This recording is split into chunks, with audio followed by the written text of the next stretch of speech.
Pemberlakuan pembatasan kegiatan masyarakat atau PPKM level 3 berdampak pada layanan sektor transportasi publik di Jakarta. Transjakarta memperketat syarat bagi calon penumpang selama masa PPKM level 4 dan level 3. Untuk mengetahui informasi selengkapnya, kita sudah terhubung dengan reporter Shirena Graciela dan juru kamera Rio Cornelianto dari halte Transjakarta Harmoni Jakarta Pusat. Ya, Shirena, selama penerapan PPKM level 3, apa saja syarat bagi calon penumpang Transjakarta? Apakah aplikasi Peduli Lindungi sudah diterapkan di sana? Ya, Andra dan juga pemirsa, betul sekali bahwa saat ini sudah ada sejumlah persyaratan yang harus dipenuhi pada saat ingin menaiki ataupun menggunakan transportasi umum di Jakarta. Salah satunya adalah Transjakarta. Untuk Transjakarta ini mewajibkan sertifikat vaksinasi sebagai persyaratan untuk menggunakan layanan publik Transjakarta, di mana sertifikat vaksinasi yang diharuskan untuk ditunjukkan minimal sudah dilakukan pada dosis pertama. Sedangkan untuk aplikasi Peduli Lindungi yang kebanyakan memang kita ketahui bersama sudah diterapkan di sejumlah transportasi umum di Jakarta, namun untuk di Transjakarta saat ini, tepatnya di halte Transjakarta Harmoni, masih belum menerapkan aplikasi Peduli Lindungi. Dikarenakan untuk scan QR barcode-nya pun juga masih belum diterapkan dan masih belum ditempel begitu di bagian halte Transjakarta Harmoni.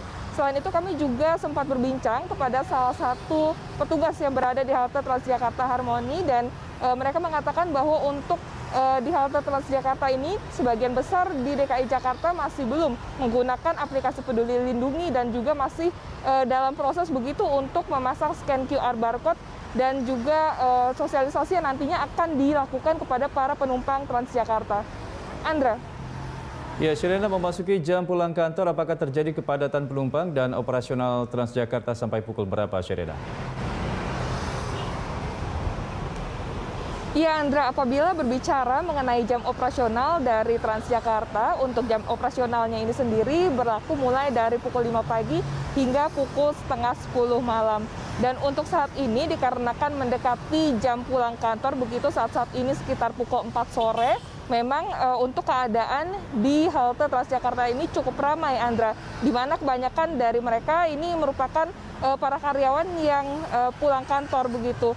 Dan kami melihat bahwa tentunya terjadi peningkatan kepada jumlah penumpang ini. Tadi kami juga sempat mendapatkan informasi bahwa untuk saat ini memang terjadi peningkatan yang cukup tinggi begitu untuk jumlah penumpang yang menggunakan Transjakarta. Namun dalam waktu 2 minggu terakhir ini memang untuk peningkatannya apabila dilihat secara keseluruhan masih belum terlalu terlihat secara signifikan.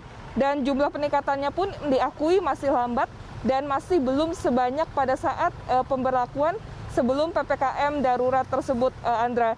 Dan untuk itu juga dari pihak Transjakarta juga tentunya membatasi kapasitas jumlah penumpang hanya sebesar 50% saja.